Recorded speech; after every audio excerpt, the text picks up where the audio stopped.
Saludo con muchísimo gusto a Sándor Lukács de Perenni. Es de Perenni PhD en Management por la University of New South Wales y él es profesor investigador en ESAN Graduate School of Business de Lima. Desde Lima, Perú, estamos hablando con él. Muy buenas tardes. ¿Qué tal, Sandra? Un gusto en saludarte aquí desde Lima, Perú. A todo el pueblo mexicano también un fraterno abrazo. Ay, sí, tan bonito destino turístico. Esperemos poder conocerlo y visitarlo muy pronto, Sándor. Así es. Pero bueno, vamos a enfocarnos en el turismo sostenible. ¿Cuáles son sus características? Háblanos un poquito en su definición. De acuerdo, sí.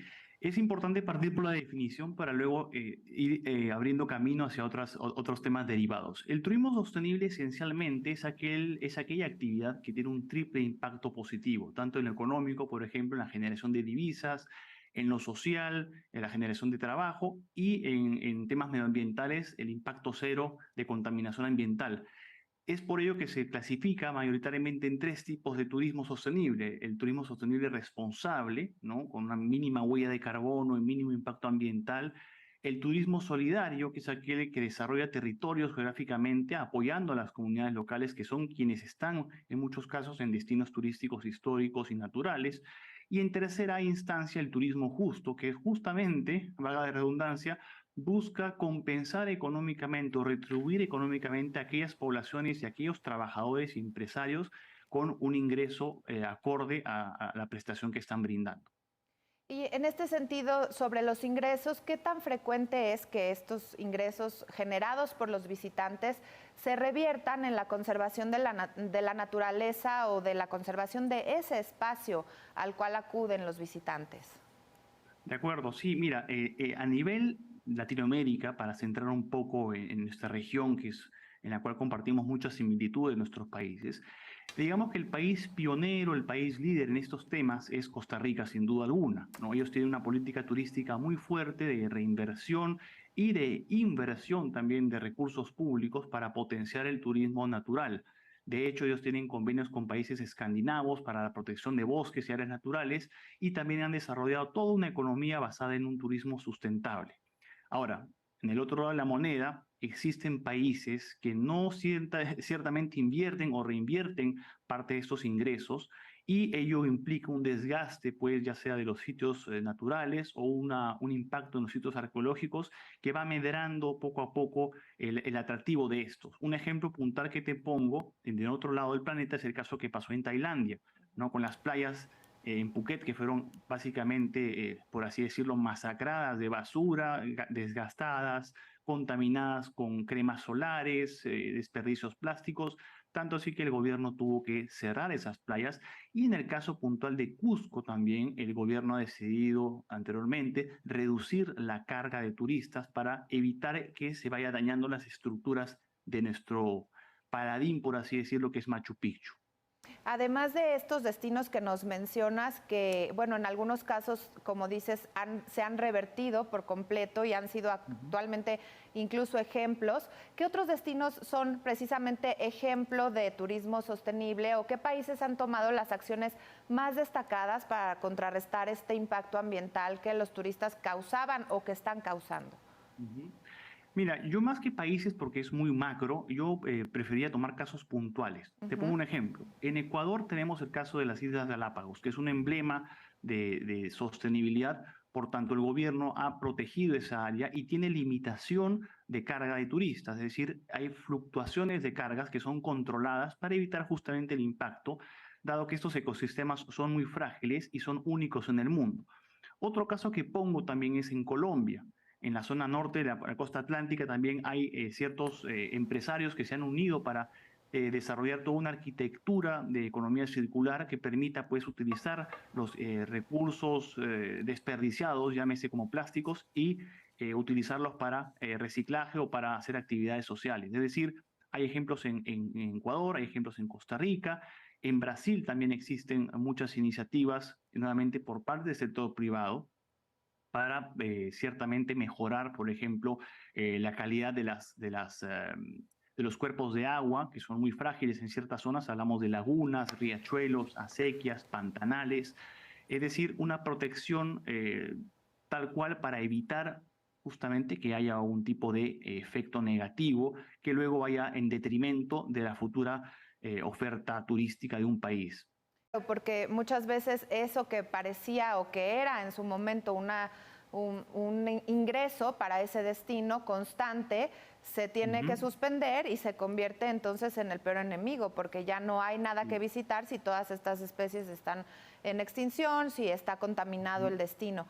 Ahora, hablando de economía, ¿qué tanto ha crecido el mercado del turismo sostenible y cómo ha beneficiado económicamente a los destinos este crecimiento, a los que ya están bien instalados en este concepto? A ver, aquí quiero elaborar un poco mi respuesta para dar un poco más de contexto. Claro. Pasado el COVID, que tuvo un impacto tremendo en el turismo mundial, aún estamos a menos de 54% de la carga turística global que teníamos en 2019. ¿No?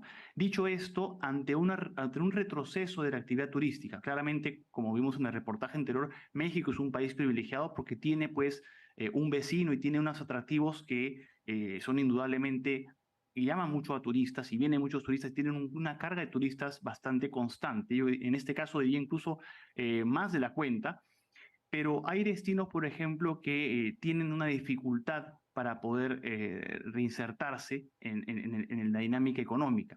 Tienes el caso, por ejemplo, de países como en el caso puntual de República Dominicana, en el cual era un país en el cual había un turismo sostenible que se estaba desarrollando, pero fue tanta la necesidad o la necesidad de balancear lo económico con lo turístico que se vio afectado, por ejemplo, por la invasión, por así decirlo, de lanchas turísticas, ¿no? Estas lanchas que están Exacto. siempre en las costas del país recogiendo turistas y hubo un efecto indeseado que era que comenzaba a contaminarse con aceite. Ahora, yendo a la pregunta puntual del balance del turismo sostenible, no existe, por así decir, una medición per se a nivel macro de lo que es el turismo sostenible, sino que existen iniciativas que van poco a poco imitándose y calando, depende de las tendencias. Yo quisiera hablarte un poco de las tendencias del turismo sostenible que van reflejando cuál es el estatus del mismo, si me permites.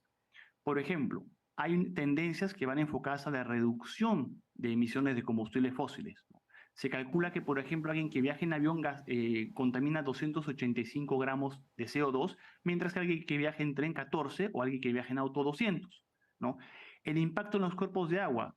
Te hablé de los bronceadores y las cremas. Se estima que botamos en el mundo entre 14.000 y 6.000 toneladas de crema solar que van a los océanos. Hay una protección ahora con los arrecifes de coral especialmente. En materia de generación de basura, por ejemplo, es otra tendencia grande que te habla del caso de Colombia y los empresarios que se están uniendo para recuperar, por ejemplo, los componentes orgánicos de los alimentos para hacer compost y así nutrir las zonas vegetales aledañas. Existe un dato que indica que entre el 60 y el 65% de la basura generada en los destinos globales es directamente relacionada con el propio turista. Es decir, el resto corresponde a las actividades hoteleras, de restauración y transporte, pero los turistas tienen un impacto tremendo. Un caso concreto, cuando tú vas, por ejemplo, a las zonas de alpinismo y ya pasa la temporada de invierno, vas a ver cómo se deshiela y vas a encontrar una cantidad de basura tremenda como pasó en el Himalaya. Es decir, la generación de basura no es tolerable. Otra tendencia es la digitalización con plataformas que te indican la carga ecológica que tiene o la responsabilidad ecológica que tiene un destino turístico y luego amarrado certificaciones como Green Certification, EcoCheck, Green Destination Certificate, Rainforest Alliance Certification, un montón de certificaciones que permiten al consumidor entender cuál es el impacto de su actividad. Y Sí. finalmente, una tendencia sostenible es la inclusión social.